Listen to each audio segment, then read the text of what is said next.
Good afternoon. Today is November 18th, and this is Conversations from Stritch. Welcome, everybody.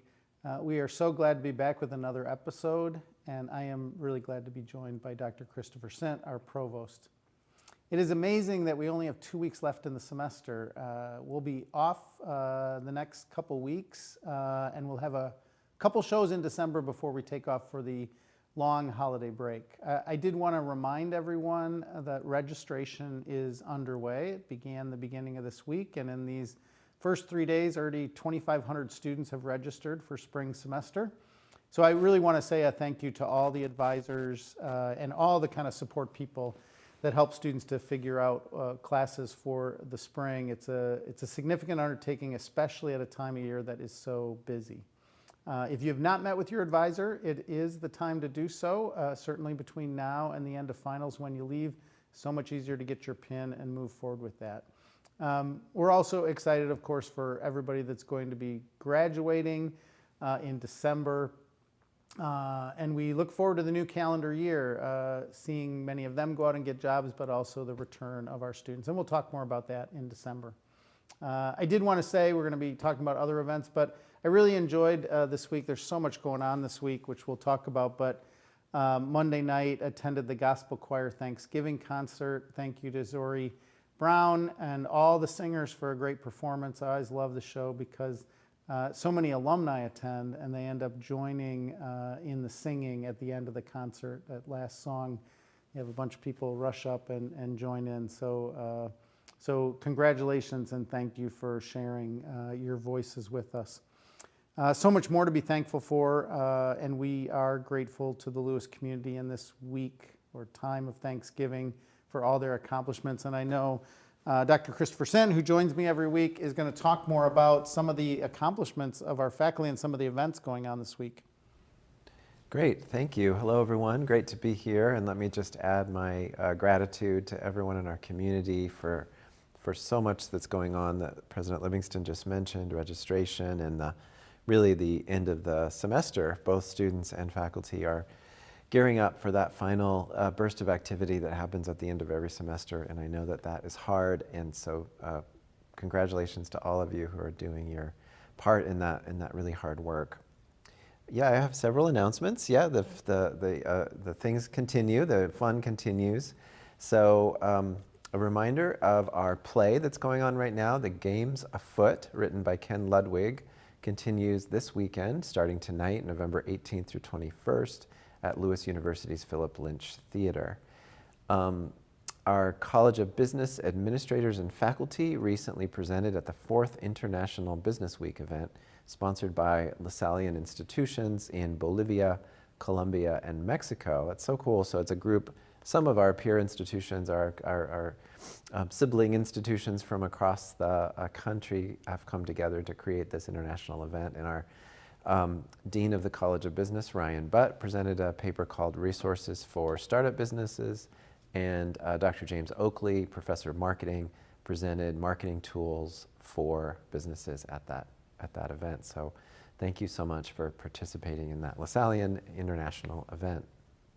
Dr. Lily Burciaga, Assistant Professor of Psychology and Clinical Mental Health Counseling, recently presented with colleagues from across the state at the Illinois Counselors for Social Justice at the 73rd Annual Illinois Counseling Association Conference. The title of their presentation was Counselors as Social Justice Advocates. Get to know your fellow advocate and envision your advocacy plan. So congratulations to Professor Burciaga. Tonight, or I should say ongoing, we've talked about it last week, Lewis University is hosting an art exhibit of paintings by artist Mark Swain, Professor of Art and Design here at Lewis. The show will be on display through December in the Brent and Jean Wadsworth Family Gallery. But tonight there is a reception and gallery talk taking place starting at 7 p.m. Free and open to the public, so please come out and watch Professor Swain talk about his amazing work that's in that show.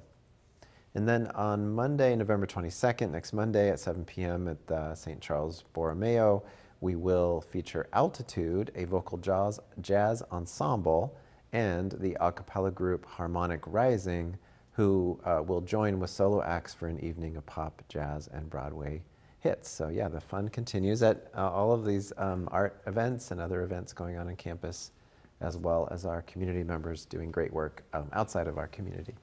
Yeah, it's really amazing. I mean, when you think about all that is happening, as you said, it's just it's such an intense time of year. I think we all, in higher ed, we've gotten into this cycle. I think those of us who've worked in it, all of our students and student leaders who, you kind of have this slow build from week 1 through maybe week 8 or 9, and then it feels like it starts to get more and more intense. And then you get to this, week 12, 13, 14, 15, and there's all these activities because everybody's putting these great pieces of work that they've done.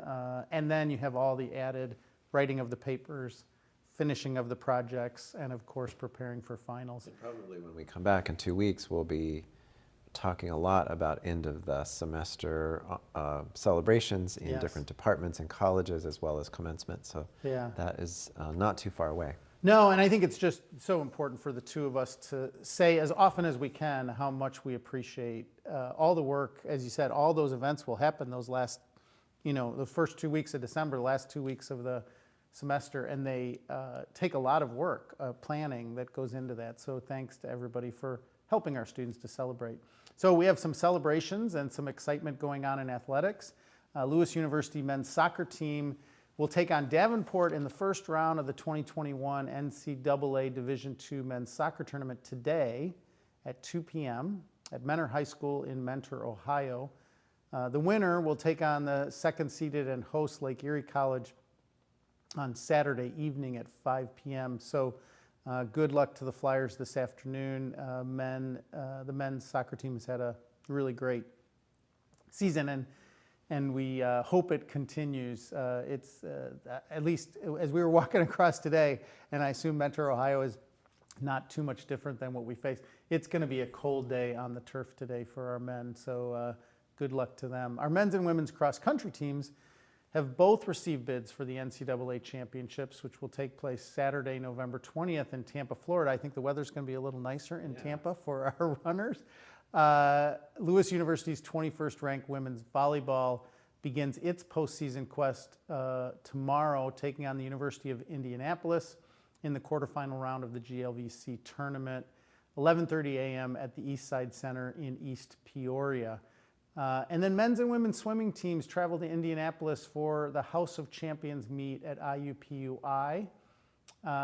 Women's basketball is playing this weekend, Saturday at 1. And if you want to keep up to date on all the Lewis sports, visit lewisflyers.com or follow @LewisFlyers on Twitter. And I just want to say that the other thing that we did this week that we talked about previously, but I just thought I could, Jada Hoffman, who's been a guest on our show, received the Lincoln Laureate medallion and her certificate this week. You and I were both present for that. So congratulations to her. Also to Coach Schwartig and the whole track team. Coach Schwartig was there, and he was mentioning to me, because of course he works with James on the cross-country team, kind of helping out. And he thought that it'd been about 15 years since both the men and women had qualified for the national championship meet in the same year.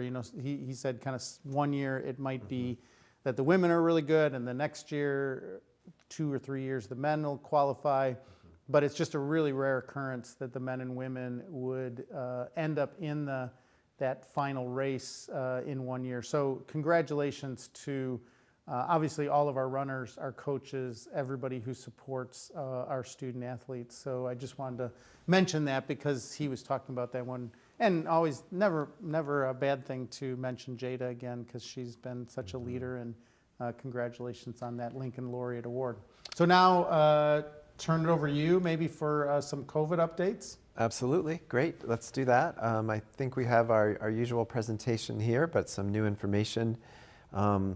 Please take note of that new number of cases per 100,000, 219. That is a relatively large number, larger than what we've been reporting on in the last 6 weeks or so. So in Will County, in our local area, there really is significant amount of cases of COVID-19.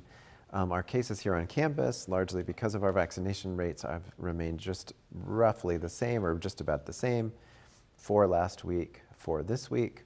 And then our vaccination rates in the county are up to 60%. Our employees, 91%, and our students, 91%, which is an increase of 1%, which we're really happy about since the last month. And then again, look at that reporting percentage. Almost all of our students now have reported their vaccination status as in the present tense, and that includes a lot of new students who started in the second 8 weeks of this semester. So that's really wonderful compliance with that policy. So thank you to everyone who participated in that and are following through on the Flyers promise and reporting their vaccination status. So one piece of new information is here on the top of this slide, and this will go out in my email this afternoon. Vaccinations are required in the spring. Probably not a big surprise to people, but it is something we are officially announcing today. Vaccinations for COVID-19, that is, and so we will made that decision, and we'll continue to think about how, as we learn more about COVID-19, how that may or may not become a permanent fixture in our vaccination requirements. But for now, that's a spring 2022 requirement for instruction, or coming to campus to attend classes just like it is now. We will also require testing for moving on to campus for residential students in January. And my email today will have some more information about the specifics of that, about the time frame for testing, just like we did in the fall semester. And so, and obviously residential students will be communicated with directly about those expectations as we lead up to the Christmas vacation. We had a regular weekly testing this week, Tuesdays and Wednesdays. A reminder that there is no testing next Wednesday. We will test from 8 a.m. to 11 a.m. on Tuesday next week, but not on Wednesday. And then a reminder that unvaccinated students and individuals in our community need to continue to submit testing results before Thursday at 6 p.m. to avoid fines and registration holds. That will continue next week. You don't have to do it on Thursday. You can do it on Wednesday, but please get it done as it still continues to be a weekly requirement through next week. And then please consider traveling if you are considering traveling, please consider testing before travel. And again, all members of our community are able to go to that Tuesday testing site from 8 a.m. to 11 a.m. So take advantage of that opportunity if you are making a trip for the Thanksgiving break. And another announcement today in my email will be that boosters are now available according to the Illinois Department of Public Health for anyone over 18 years old. And so please take advantage of that and get a booster shot over the break maybe, or as soon as you can or want to. So that's our COVID-19 update, and we are very, very pleased to welcome our guest back to the show for the second time, Jill Whitaker, our Director of Health and Counseling. Jill, welcome back, Thank you. and we're so happy that you're joining us today. Glad to be here. Thank Wonderful. you so much. Yeah, thanks for Thank you. joining us, Jill. We're I want to say, I know Chris feels this as well. We're just so grateful for the work that you and your team do day in and day out for our students and employees, just the whole community. I feel like we've made incredible progress when I think about where we were at a year ago in terms of the health and safety. But I know today we not only want to talk about health, but mental health and what a stressful time of year, but just grateful for you and all that you do. So thanks. Thanks for joining us, but thanks for being who you are and all the work you do. Absolutely. And we're grateful for the support. Yes. And pleased to be a part of the effort for supporting students' mental health and well-being. Yeah, so maybe you could talk a little bit and remind our community of the resources that are in the Health and Counseling Center, and kind of the number of professionals, how we serve people, just the basics, because I think we can't, remind people often enough about, because when people are in a crisis, whether it's a physical health or a mental health, having it at their fingers is really what we want them to remember, that it's available to them. Absolutely. So we are a center for health and counseling, so kind of integrated in the sense that we're addressing both mind and body. We know that stress and well-being, it manifests itself both in the emotional and mental health realm, but also the physical. We have a nurse practitioner who has returned to Lewis. We're so grateful, and she's an alumna of the nurse practitioner program, and she was an RN for 5 years here and then went on to serve in the community. And then chose to come back, and so she's here with us this semester, and we are we can announce on the HR web site, thanks to your support, we are hiring a campus nurse as well, and also a GA for the center for the first time ever, so which is really going to be incredible. Incredible support to the mission of all of our services, actually, the health and the counseling services, and just the mental health and well-being, to have that student lead as well, to coordinate with our office coordinator, Sandy, and then we have a wonderful team of counselors. We have Tracy Takeda, our mental health counselor and clinical supervisor, who really works to serve and support our graduate clinical interns. And then we have Enrique Silva, who was a graduate clinical intern with us and returned from some work at IU for a few years, and we're very fortunate to have him back on our team. And then we have Frankie Rodriguez, who is an alumna as well of Lewis, so undergrad, and then she went to Adler University. So that's our small and mighty staff team, and then we have Jada Williams and Alice Amell as clinical interns. Right. And so really our kind of mantra is, we serve the community. We will support students wherever they're at, but there are times, that a need may be more ongoing and kind of chronic and severe, that we would kind of walk with a student to connect them into the community for more partnerships and coordination of care, which makes sense, but we want to make sure that they're getting what they need. And so we know that just the point of care with our center is going to come from all different angles, whether, we're so thrilled. The one upside, again, is silver lining with the pandemic, is that we've gotten pretty adept at providing telehealth services, and students really are preferring in person. So, but there's definitely a point in time, and we're reducing barriers and able to reach more graduate students. Our graduate numbers have gone up from 14% to 19%. So really encouraged by that. In this semester, I actually brought some figures for you both, so you can take a look. That's great. So questions you have, Chris? So maybe I'll say a couple things. First of all, I'm so grateful, as it's wonderful to hear you name the members of the community and bringing the center into one kind of holistic center, which we did last year. Was it last year?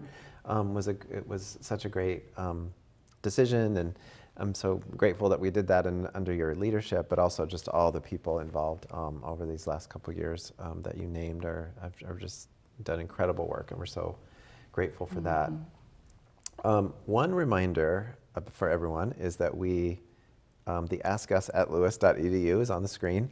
Please send questions, and we will field them as the day goes. And even if you are watching this recorded after the fact, please continue to ask questions. If they're questions for us, we'll respond. And if they're for Jill, we'll send them to her, and she can get back to people. So please take advantage of that. that Ask Us at lewisu.edu. I think that's a great reminder, Chris. I hadn't even thought of it, but I do know that, watching today, relatively low numbers, but 2 weeks out, we have, usually 4 times, 5 times the number of people that watch in a given, because of what they're doing from 12 to 1 on a Thursday. Yeah, but I think it's a great suggestion to say, if there was something for, and that's true of any past episode, right? So if you're watching a past episode and the guest, you want to ask them a question about something, we can make sure we get it to somebody. So thanks for reminding our audience of that. So as you said, this occasion of today's visit is really about mental health resources on campus, and in conjunction with the stresses that come with the holidays, with the stresses that we're all experiencing over the last couple of years, and the accrual of those and so on. So we just really wanted you to talk a little bit about ways to handle that, ways to take advantage of the resources that we have here at Lewis. So I know Jill has a kind of a presentation to give of sorts, so I wanted to remind people of that Ask Us before you begin, and we'll interrupt you. I mean, I just think there's a PowerPoint ready to go, but we'll probably stop you while you're going, but Yes. we can kind of just talk through in the sequence of the things we'd like to share with the community now. Okay.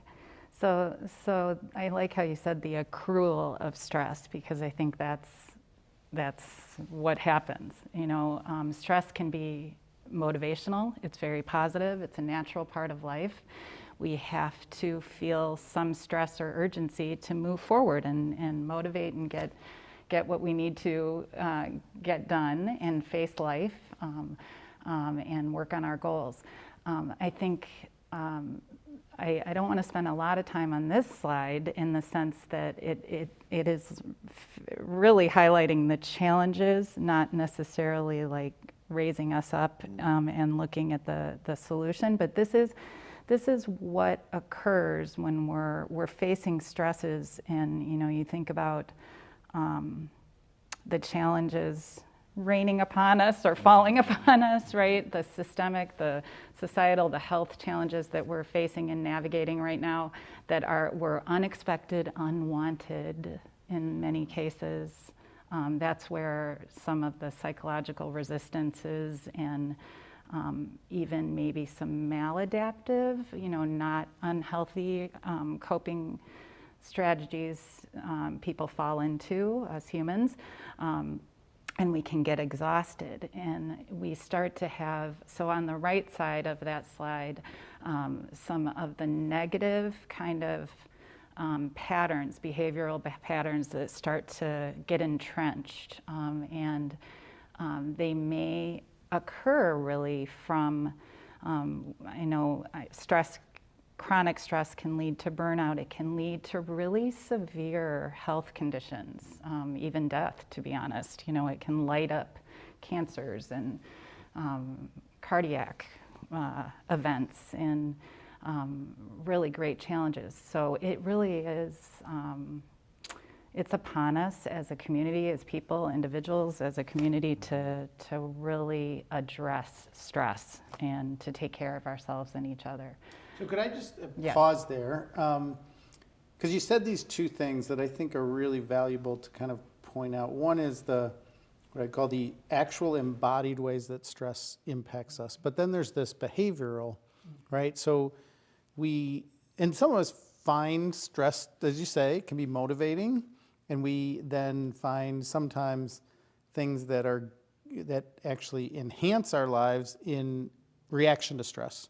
But then there's also a lot of us, myself included, that oftentimes pick behavioral ways to deal with stress that in the long run are really bad for me, right? Maybe in the moment, but especially in the long run.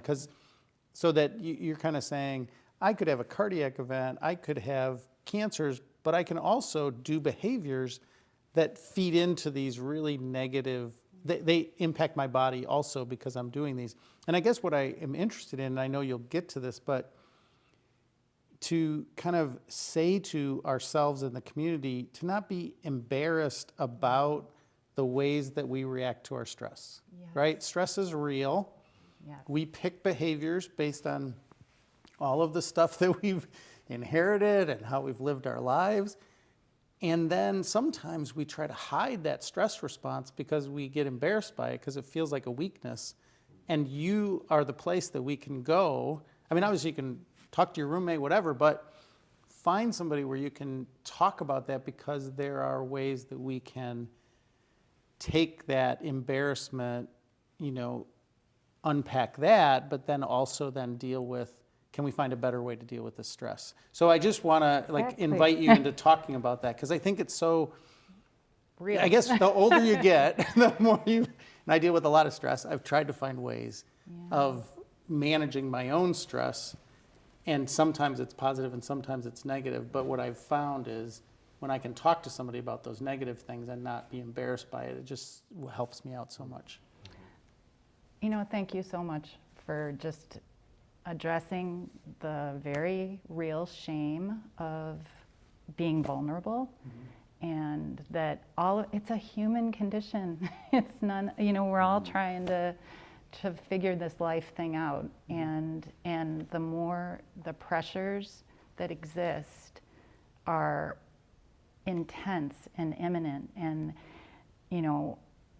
thinking of the students and faculty and staff that are supporting students trying to navigate through the pandemic. Holy cow, it's unbelievable, and it's just not to be ashamed to talk to a peer, to talk to any trusted person in your life that you can be real with. And that's where we are here, the counseling and nurse practitioner health too is a wonderful trusted person to talk to. And there's a lot of linkage back and forth.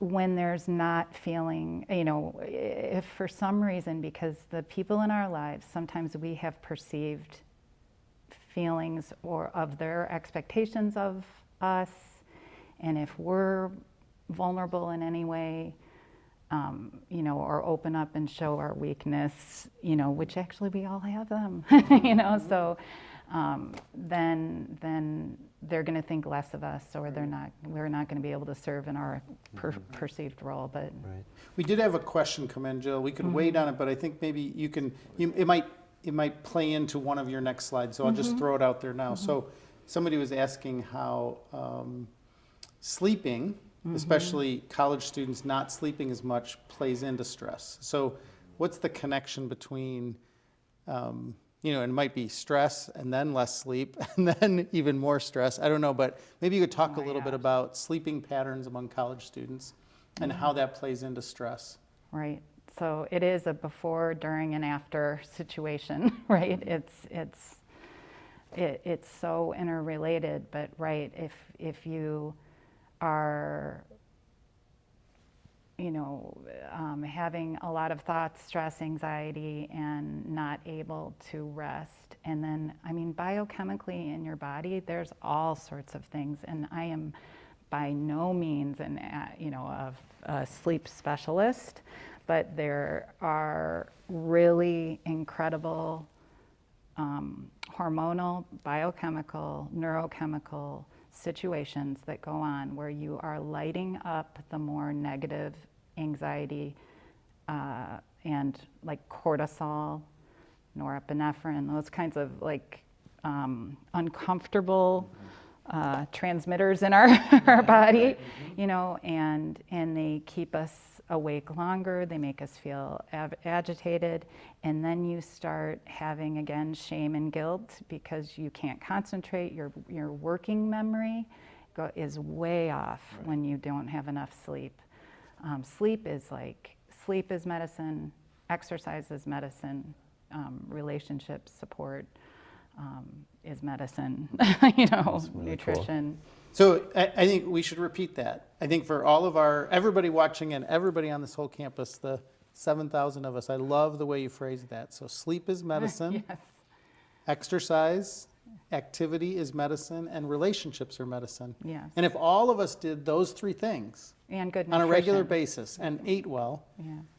then, and medicines are fine, nothing wrong with medicines, but those are powerful medicines, Foundational. foundational. Yes. So anyway, I know you have other slides. We don't want to, but Yeah. go ahead with Well, Continue. right. So, I mean, the next slide kind of shows so here in our community at Lewis, my goodness, we have a very, very caring, supportive community of people, individuals, and departments and systems of care. And really, the climb for all of us is easier when we have a backpack filled with different tools and support. So it just is a visual to put out there that honestly, climbing the mountains and the hills without water, water is also another medicine. Exactly. Right. So, but really allowing yourself to be awareness is the first key, and being able to open up to yourself and to trusted others to process and build some awareness of your own values and your purpose, and which obviously for our students and all of us, I mean, it's an ongoing process, but for our students at this time, my goodness, it's just a really key, important piece to help them navigate their stresses and figure out their priorities. And some other characteristics of resilience that I think is really important, and that's where kind of counseling or working with trusted people in your life is to get that sense of flexibility in your thinking, because when we're really stressed, we get really, we just humans go back to sometimes rigid thinking and a lot of that absolute language of like, it's never going to get better. This, I can't do this. I'm frustrated. Our frustration tolerance gets lower. So we need to be able to connect with others to build up, and also then within ourselves have that sense of control and focus and be able to work on that language in our self-talk and our internal dialogue. And then really focusing on what our priorities are and our purpose and our meaning in whatever behavior we're doing or focusing on is going to help us fuel. And, it's like drinking the water, eating the energy bar. It's like, okay, I can keep going because this is really important in giving my life value, and this is where I fit in the world. And some other kind of resilience characteristics are working on the coping skills of even humor and connection in that way. I think, and adaptability. So. One of the things that strikes me about this is that when you talk about the humor and then the willingness to kind of go to the center or go to a friend, it feels to me like that humility is so important in this, right? Just the kind of acceptance of ourselves and being able to laugh at ourselves. It's because we become rigid if somebody, I don't know, somebody can, make a joke, and if we take it so personally, or we can't laugh at ourselves, and like be like, I'm human, you're human. That's the main thing. The humility is about, we're all in this together. Yes. Right? I'm not fundamentally different than you are, Jill, and therefore I know that we have this common bond of humanity. Yes. We both deal with stress, we both need to sleep, eat, drink, have friendships, exercise. If we know that about ourselves, it just makes it easier to not feel like I'm isolated. Exactly. And I think that's it's so valuable to hold on to that. And it's one of the things at Lewis that, when we talk about association, it's about this sense that we are in this together, right? We are a community that walks side by side with each other because we understand in some ways the other person's more like us than not. Yes, exactly. I don't know if this slide, there is a slide that talks, the next slide it might be, about, yes, taking care of ourselves and community. Well, that's just a lot of words, but, but some research from the NASPA, the Association for the Student Affairs Professionals, but just talking about the belonging in life and connection and community, and that's going to help with our overall mental health and well-being. Maybe the next, just in the interest of slide time, there's I think like 2 slides over is where our student life. Yeah, that's perfect. So Jill Siegfried, in the director of the Wellness and Recreation, has really been key in bringing all the student life departments together in a weekly meeting to really brainstorm and ensure that there are a lot of opportunities that are diverse offerings to try to meet students where they're at in different ways.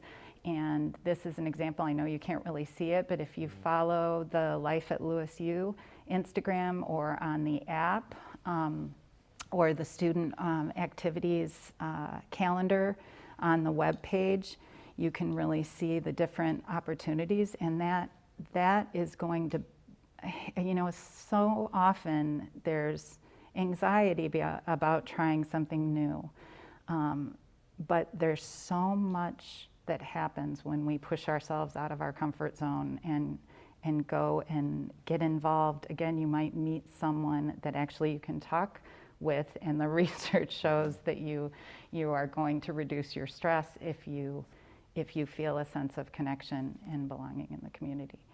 I guess I would make an observation about that too. That is such a great list, and you know, people link their way to it. It's an amazing list of things that are opportunities for students on campus to do.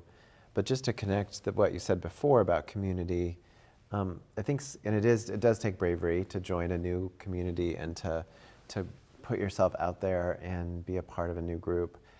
But I also want to say that we already belong to a bunch of communities. I mean, I worry that we overemphasize that point sometimes. Like being in a class is a community of people that you're already a part of if you're in a class, or 5 of them actually, and for most of our students. And you know, we could go on and on. You're a member of a community of people who live on a floor in a residence hall, or a member of, you know, maybe you are a member of a club or an athletic team or what have you. But I would just really, you know, part of that like resilience is taking stock of what assets you already have, and I think staying in the moment and noticing it and valuing it, affirming it.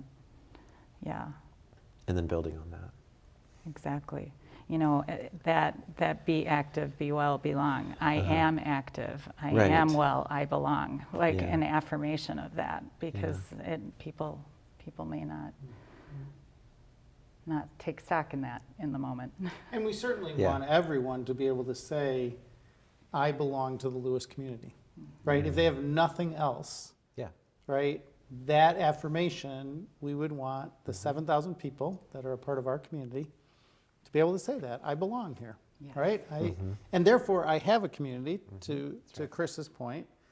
I might need to find my little niche inside that, but I have these 5 classes. I have, you know, like you said, a residence hall, or I'm a commuter, which makes me a part of a community, even if I'm not in a residence hall, but that's a subset of our, and as those things get smaller, is when it's easier to really then feel a part of it. I mean, when you say 7,000, you're like, but how do I connect to it? But keep just asking that question, and what are the other sub-communities that I'm a part of? Because it's great comment, Chris, I think, and that notion of turning it into an affirmation. I belong to Lewis. I belong to this group. It's great, really great. Well, we're running a little low on time. Did you have anything else you wanted to communicate? Yes, just a little commercial for, well, 2 things. There's a slide on, there you go. Okay, that's perfect.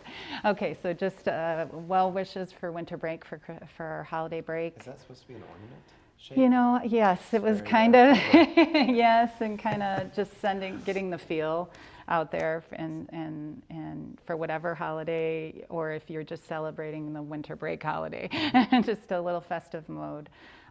But want to encourage people to be aware of, I mean, again, it's a tender time for a lot of people. Sometimes people really do, thrive on the structure and routine of the academic year, both faculty, staff, and students alike.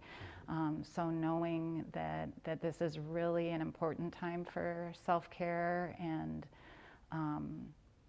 just taking stock of where you are and knowing that it is important to take care of yourself, to set boundaries when needed, and to know that there's resources here. So for faculty and staff, I mean, it is amazing, even whether or not you take advantage of healthcare insurance. Here, if you don't, you still have the employee assistance program through HR, and you can go on the My Lewis portal and access the Perspectives EAP resources, which are amazing. There is, counseling that you can get up to 3 sessions. You can get lots of advising and resources there. For counseling services and health services, we are available, for consults. Obviously, the students are off, but there's 1 week, I believe, we are officially kind of closed at your university, but you can access services in between time. And on our website, there's a link to a form that you can just fill out. You can certainly call us and leave a message, and we will follow up. But a form to access students are using quite a bit more often, which is great. It's really easy. Oh, there it is, John. Yes, that's so great. So it's just a quick fill if you would like support. And again, it doesn't mean when you're coming for support that you're necessarily signing up for long-term counseling. So we have the majority of our students will meet between 1 and 5 sessions, but actually on average, so I'm saying the majority, actually I'm saying that a little improperly, like really up to about 11 sessions, but there's just a range, and we really work with students, and we may make recommendations about continued care and other supports, but we're here even if it's just 1 session for a kind of a check-in, a stress check-in, and some strategizing. So it doesn't mean you're signing up for the semester or anything if you come for a support session. So. And I guess just a couple things as we wrap up. So technical questions, because people may be interested. So, and you've mentioned some of this. So one would be that for me as a student, regardless of what my financial situation is, I can get these sessions. I fill out this form, or I call in, I leave a message, they'll get back to me. I can come in and have a session with a mental health counselor, and I don't have to bring $50 with me. I don't have to worry about paying anything, because not everybody knows that's watching this. I just wanted to restate, this is a part of your tuition. Yes. Your mental health and physical health is important to us. So that is something that we provide, and you may need to come in once, you may need to come in 12 times, but it's going to be available to you. Yes? Yes. I just want to have you say yes, because I'm not the professional here. I know. But I know You're the this. president. Well, That's yeah. pretty professional. Yeah. So it is, yes, it's free in your tuition, Right. and it is voluntary. But no, we do not bill insurance, and that's a wonderful statement that Lewis is offering this service and valuing that the mental health and well-being of students is vital for their growth and success as a student. And then I guess the last thing I want to just have you confirm for me. So you said this. I mean, some people find these holidays to be just so enriching and wonderful. They're like the best thing that ever happens. And some people find it to be one of the most painful part of their year, right?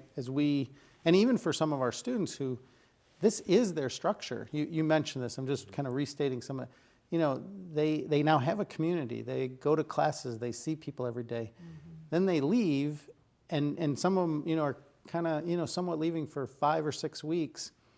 And holidays are not good for them. They're painful. They're reminders of painful things, or they're painful in the moment.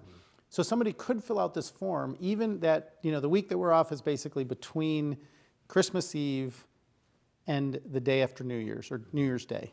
I mean, is when the campus is closed. But you could still fill out that form online, and on the 3rd, we'll get back to you. Yeah. So, because those can be really hard times. Yeah. Specifically, that week can be really hard for people. So I want to say, fill out the form.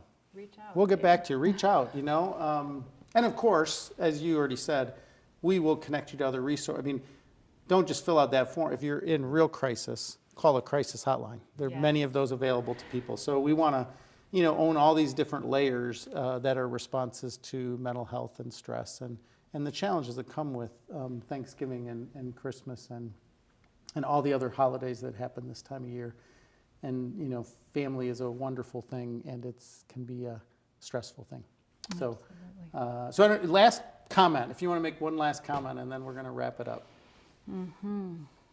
Thank you. Yeah, no, again, I really am thankful that you value mental health and physical health and well-being for our community. And really we're heading into Thanksgiving week, and gratitude is research-based and shown to improve mental health and well-being. It is, just honing in on the simplest things, because yes, there's a lot of chaos, a lot of challenges, but just centering ourselves and being thankful for this moment. I am really thankful that you are concerned to have the conversation, and I hope the conversation continues, because, Yeah. Well, thank you so Yes. much, Jill. Thank you, Yes. Dr. Sant, for being with me today. We really appreciate, again, you, your team, all the work you do. So thank you for that. So we will be off for 2 weeks, and we'll return on December 9th.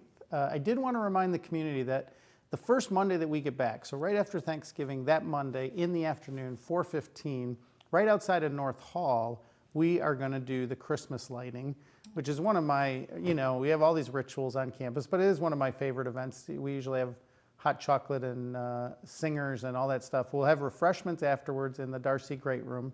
And we'll actually be dedicating the circle just outside of North Hall to Brother Leo.